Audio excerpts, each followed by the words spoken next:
કરી ન શીખ્યા એમ ન કહેવાય કે ઝાડવા પોતાની રક્ષા કરવામાં નાકામ ગયા. અલા ભાઈ, બે હાથી ઝઘડ્યા, એમાં ઝાડવા તૂટી ગયા, એમાં કોઈ શું કરે? એમ અત્યારે જે છે ઇઝરાયલ, ઈરાન અને અમેરિકાનું જે યુદ્ધ ચાલે છે, અને આજે અત્યારે જયારે આપણે ચર્ચા કરીએ છીએ ત્યારે પણ ટ્રમ્પ વધુ પાછા આડા ફાટ્યા છે, એટલે લગભગ વોર વધી જશે એમ લાગે છે. તો આપણે 91% ડીઝલ, પેટ્રોલ એટલે કે ઈંધણ જેને કહીએ છીએ, એ તો આપણે વિદેશથી મંગાવીએ છીએ. આપણે અહીંયા તેલના કુવા તો, જેમ મોદી સાહેબે કીધું, વાત હકીકત છે, તેલના કુવા તો છે તો નહીં. તો કરવાનું શું? આપણી તમારે પગાર ઓછો થાય કે નોકરી હોય જાય તો કરકસર સિવાય બીજી શું વાત હોય છે? મને તમે કયો કે કરકસર સિવાય એવો કયો પોઈન્ટ હોય કે જેનાથી 12 માસ આપણે ટેસડા કરતા હોય એમ જ કરી શકીએ? ઘરના ને કહીએ તમે તારે મોજ કરો, ફરવા હરવા જાવ, લીલા લહેર કરો, એવું હોય? કરકસર સિવાય છૂટકો નથી. જે બિનજરૂરી આવશ્યક હોય એમાં ના પાડી. 108 બંધ કરી દો એમ નથી કીધું. વેન્ટિલેટર ઉપર લાઈટ ઓછી વાળો એમ નથી કીધું. ખાતર જરૂરી હોય ત્યાં ખાતર ન વાપરો એવું નથી કીધું. રોટલી પકાવવા ગેસ ન વાપરો એવું નથી કીધું. એટલે ભાઈ બિનજરૂરી એટલે કે મારે પણ 4 વ્હીલ છે, તમારે ધારો કે 4 વ્હીલ છે, બંનેને આપણે બેને એક જ ઓફિસે જવાનું છે અને આજુબાજુમાં રહેતા હોય તો હું તમને તમે મને લિફ્ટ આપો એટલે વાત થાય પૂરી. કોઈ એકનું ઈંધણ બગડે, એકનું તો બચે, તો એમાં ખોટું શું? એટલે જવાહર, અત્યારે આ તો છોડો આપણે, પણ આપની જાણ ખાતર જે દિવસે આપણે અમેરિકાએ આપણી ઉપર ચોખા, લાલ બહાદુર શાસ્ત્રીના વખતમાં ઇતિહાસ સાક્ષી છે કે ચોખા એને કીધું મોંઘા ચોખા મોકલશું ને ફલાણું ઢીકણું, તો લાલ બહાદુર શાસ્ત્રીજીએ ભારતને શું એલાન કર્યું હતું દેશવાસીઓને કે એક ટંક હાકે જમજો, પણ આપણે અમેરિકાની સામે ઝૂકશું નહીં. એના અનાજનું જે આપણી ઉપર એ લોકો બિલકુલ પ્રેશર નાખવામાં આવે છે તો આપણે બી ગુલામી નહીં કરીએ. એક ટંક જમજો, તો આખા દેશે એક ટંક જમાતા. પણ અમેરિકાની ગુલામી આપણે જે તે દિવસે કે જે તે સમયે સહન નહોતી કરી. ઉજ્જવલા યોજના, નરેન્દ્ર મોદીએ કીધું જે સુખી સંપન્ન માણસો છે એની પાસે વધારાના ગેસનો બાટલો છે, માની લો કે સુખી સંપન્ન છે, તો ભલામણ દાન આપી દો, ગરીબ માણસને મળે. મારે પોતાને તો મોદીને ઘરે તો નતા લઈ જવા, તો કરોડો લોકોએ આપી દીધા ને. તો મહાન માણસો અથવા તો દેશનું નેતૃત્વ કરનારા લોકો એ એવા સંકટ સમયે ભારતની જનતાને કે તો બધું હું ને તમે બધા કોકના ઉપર ઢોળી દેશું કે આપણે કોઈ પાલન જેવી કોઈ ચીજ છે કે નહીં?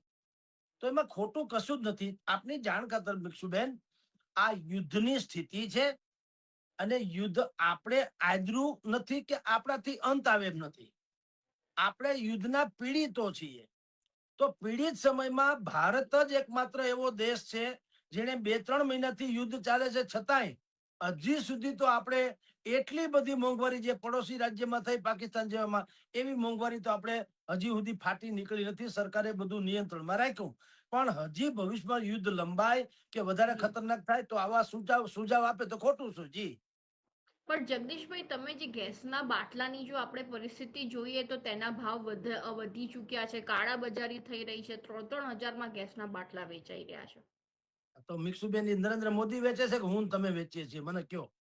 ચાલો. તો એ કાળા બજારી પણ અટકાવી જ શકાય, અને પણ જ્યારે આપણે કરે સામાન્ય છે પ્રજાની કોણ? હું વાત તો એમ જ કરીએ કઉ છું ને. તો એમને 3 મહિના પહેલા એક ગેસનો બાટલો જે છે જગદીશભાઈ નોંધાવવો પડે છે, અને 3 મહિના પછી તેમને એ મળે છે. ભલા માણસ, પણ નથી તો એમ જ થવાનું.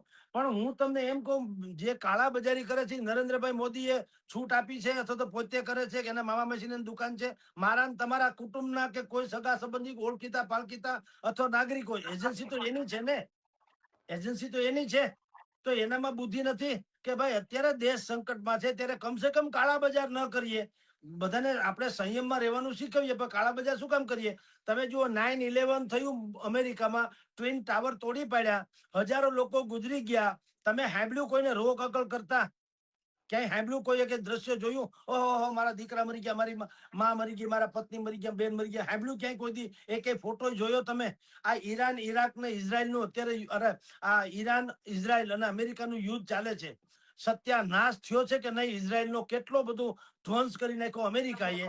તમે જુઓ આજની તારીખે એના ખોમેની સહિતના તમામ નેતૃત્વ જેને કહી શકાય, મોટા મોટા મહાન નેતાઓ બધા ગુજરી ગયા.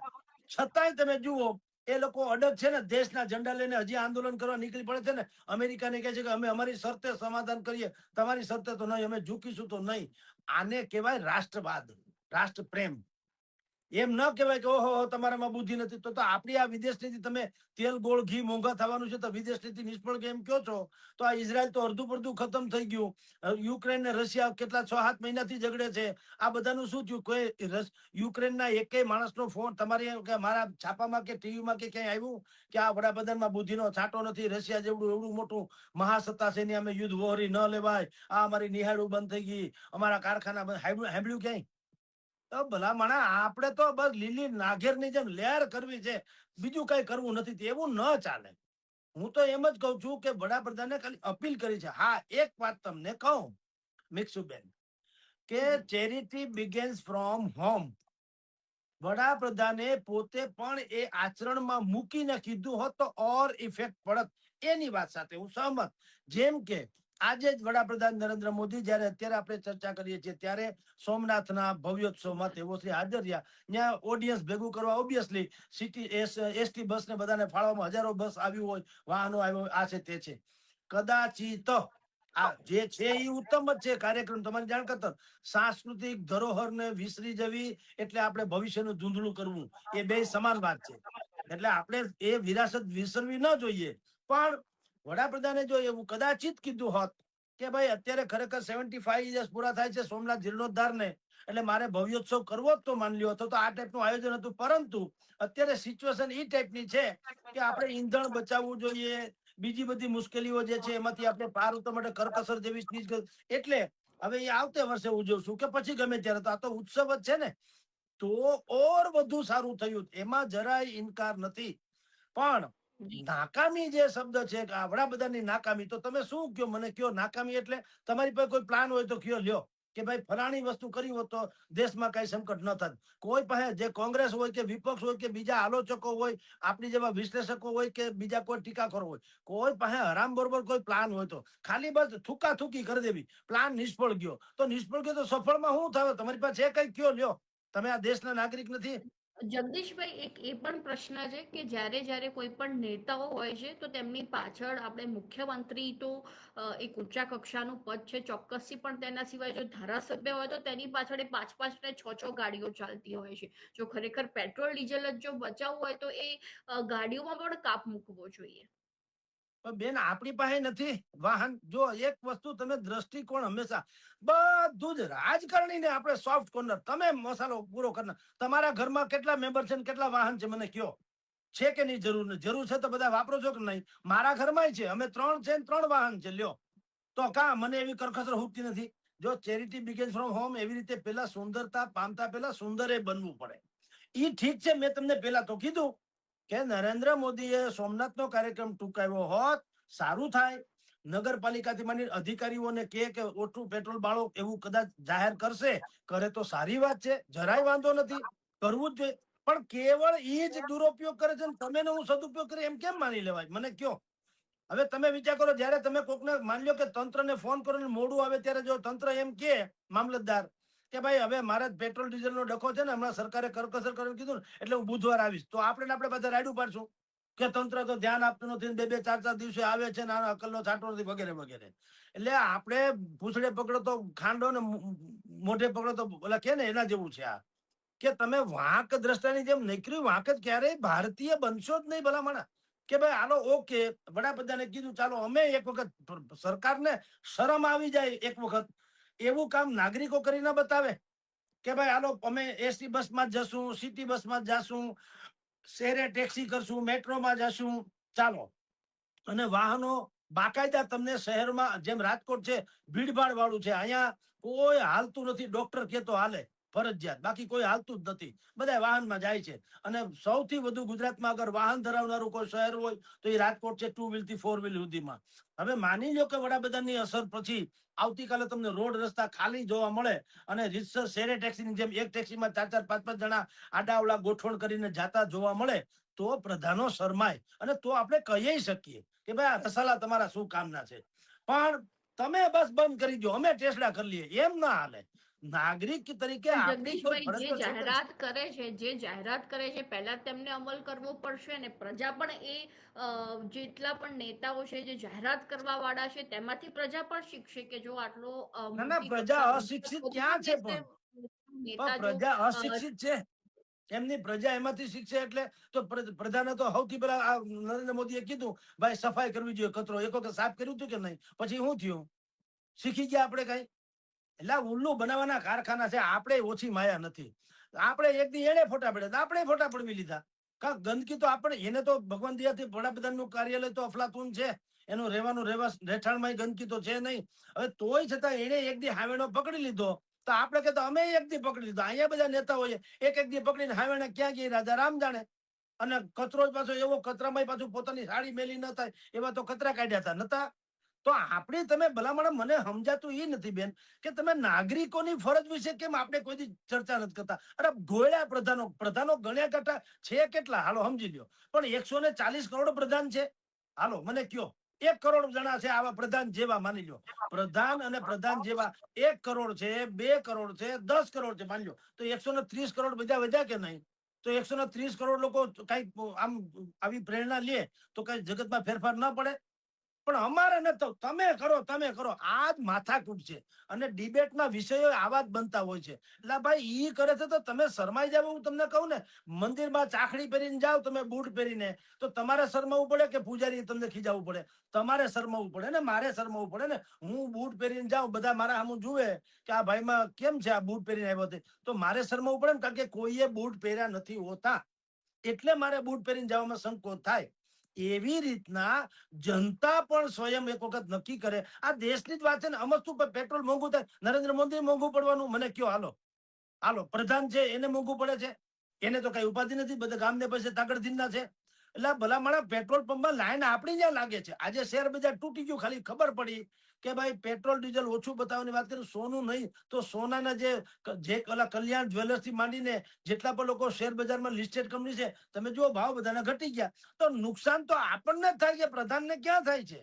તો પ્રધાનો કે મોટા માણસો કે સાધુ સંતો કે બીજા કરતા મહાન વિભૂતિઓ જે કઈ કે, તો સીધું આપણે એમ બ્લેમ કરીને એમ કહેવા માંડીએ કે તમે કઈ નથી કરતા તો અમે કઈ નહીં કરીએ. એવું ન હોય. આજની તારીખે ગાંધી આશ્રમો જેટલા ગુજરાતથી માંડીને બધે છે, તમે જુઓ કેવા ભવ્ય ગાંધી આશ્રમો છે. 2-2, 5-5 એકર જમીનમાં પથરાયેલા. હવે ગાંધીજી સાદગીના પ્રતીક હતા. તમે આશ્રમો જુઓ તો નથી ભવ્ય. સાધુ સંતના આશ્રમો ભવ્ય નથી એટલે હું એને કોઈ સારી વાત ન કરવી. હવે ઈ સાઈડ જુદી છે કે પોતે પણ ભવ્યતામાં જીવે છે, પણ એટલીસ્ટ ઈ વાત જે કરે છે ઈ પોતે પાળે તો રૂડું, પણ ન પાળે તો વાત તો વાજીબ છે ને કે ભાઈ કરકસરમાં જીવો. એમ વડાપ્રધાને તમને અત્યારે એટલું કીધું કે ભાઈ જો પેટ્રોલ ડીઝલના ભાવ જે છે એ અત્યારે 101 ને આળેગાળે આખા દેશમાં થઈ ગયા. 101 એને આળેગાળે થઈ ગયા. એટલે તમે જો બને ત્યાં સુધી એક તો ઈંધણ બચાવો, 1 વર્ષ સુધી સોનું ન ખરીદો, પછી ખાવાનું તેલ જે છે એ પણ તમે ઓછું કરો.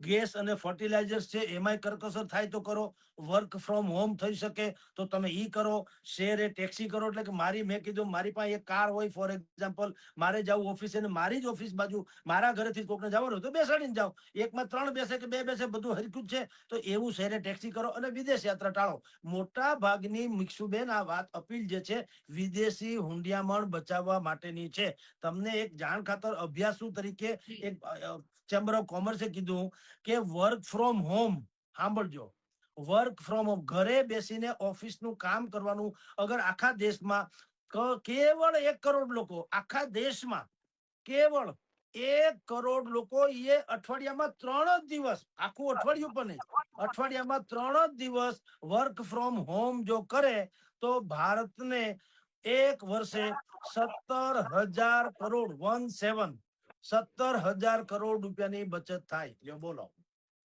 ખાલી 3 જ દિવસ વર્ક ફ્રોમ હોમ લેપટોપમાં કરી નાખે કામ, ઓફિસે ગયા વગર. આખા દેશમાંથી 1 જ કરોડ લોકો, તોય 17,000 કરોડ રૂપિયાની બચત થાય. તો ભલામણા કોક સારી વાત છે ક્યાંક સ્વીકારવી કે બધું થૂથી જ કરવું? મેં આપને ટીકાની વાત તો કરી કે માન્યો કે સોમનાથનો કાર્યક્રમ ન કર્યો હોત તો સારું જ હતું.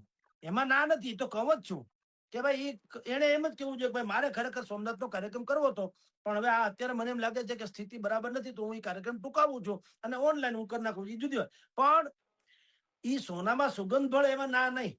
પણ એટલે હવે તમે નથી પાડતા તો અમને શું કામ કયો છો? ઈ વાત બરાબર નથી. જનતાને આખી એક મેસેજ આપવો હોય તો જનતાએ થોડો કોઓપરેટ કરવામાં ફાયદો કે ગેરફાયદો આપણને જ છે ને.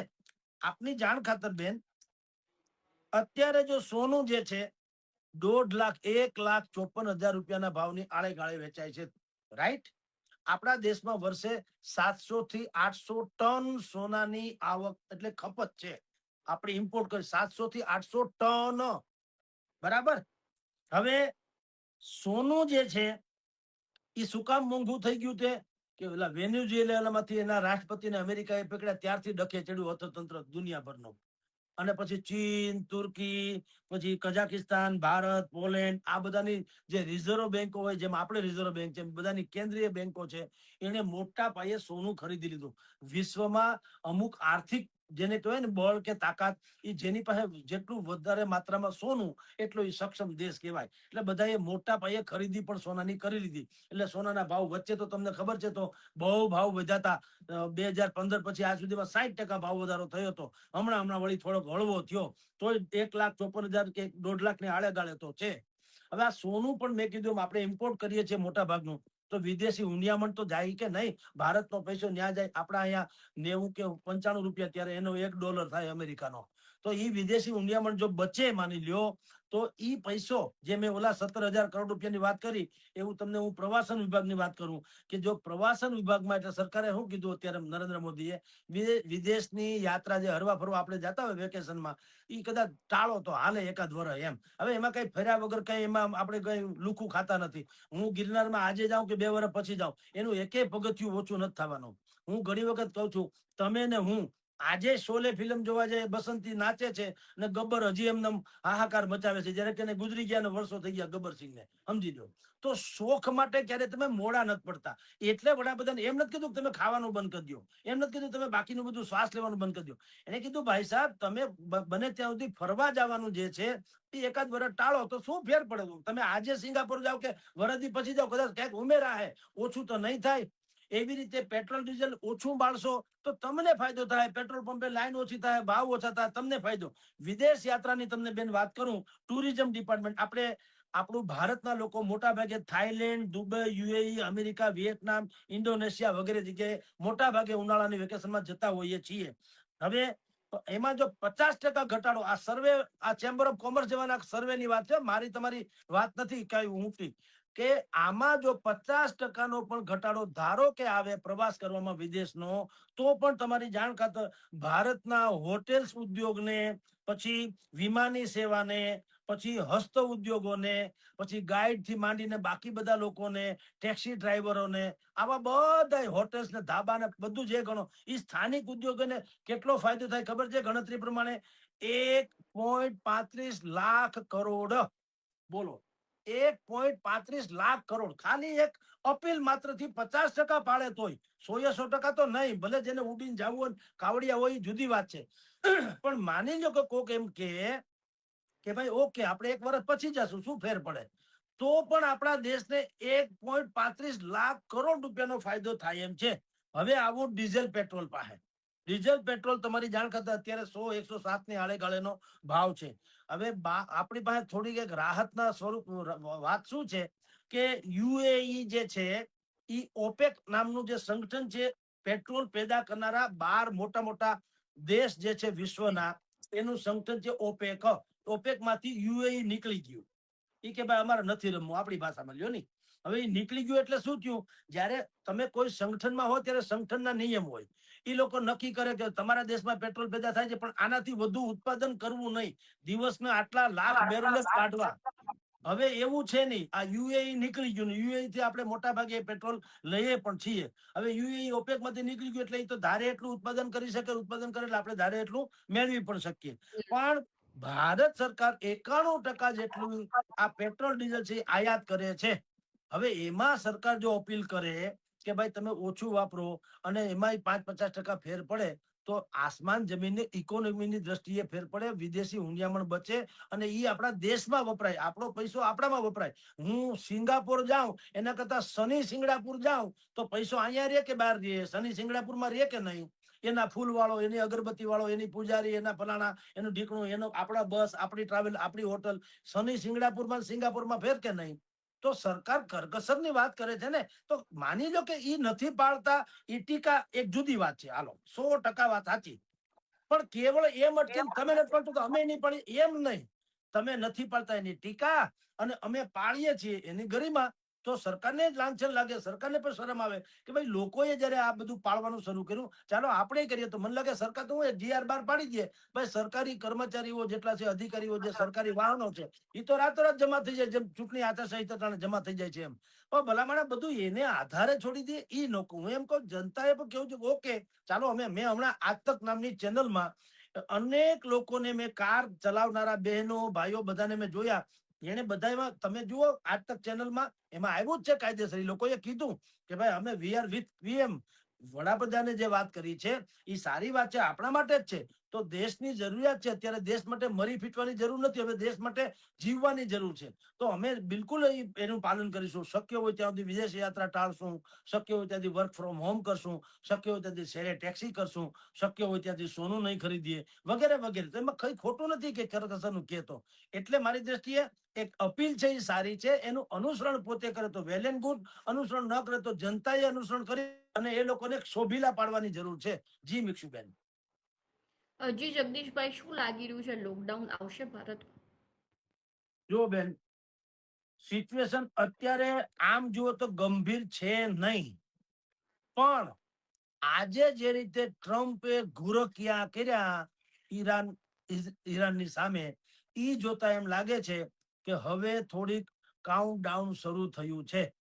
એટલે સ્થિતિ થોડી, જી નહીતર વડાપ્રધાન જેવી હસ્તી આટલી મોટી આમ 9 સ્ટેપ જે ગણાવ્યા એ બુદ્ધિપૂર્વક જાહેર સભામાં કે નહીં. એને ખબર છે કે આવું બોલવાથી અફડાતફડી મચી શકે છે, અને મચી પણ ગઈ. શેર બજાર જુઓ ડાઉન થયું, હાહાકાર મચી ગયો બધા શેર બજાર. તો અસર તો થવાની. વડાપ્રધાન જેવી હસ્તી બોલે ત્યારે સ્વાભાવિક જ અસર થવાની. વચ્ચે એક વખત વડાપ્રધાન ખાલી બોલ્યા હતા તો તમે જુઓ પેટ્રોલ પંપે લાંબી લાંબી લાઈનો મંડીથી લાગવા, પછી બધા સરકારે બહુ જ માથાપડી કરી ત્યારે મેળ પડ્યો. તો લોકડાઉનની સ્થિતિ એ નહીં હોય, અત્યારે નથી, પણ નહીં જ આવે એવું કહી શકાય એમ નથી. કારણ કે જી આપણો બધું આધારિત તો ડીઝલ પેટ્રોલ પરદેશથી જ મગાવીએ છીએ મોટા ભાગનું. હવે ઇથોનિલ બિથોનિલ વાત જે ગડકરીજી વાત કરે છે ને, ઇલેક્ટ્રોનિક વાહનોની વાત કરે છે, એ આપણે પર્યાપ્ત માત્રામાં નથી. જેટલી માત્રામાં જોઈએ એટલા છે નહીં.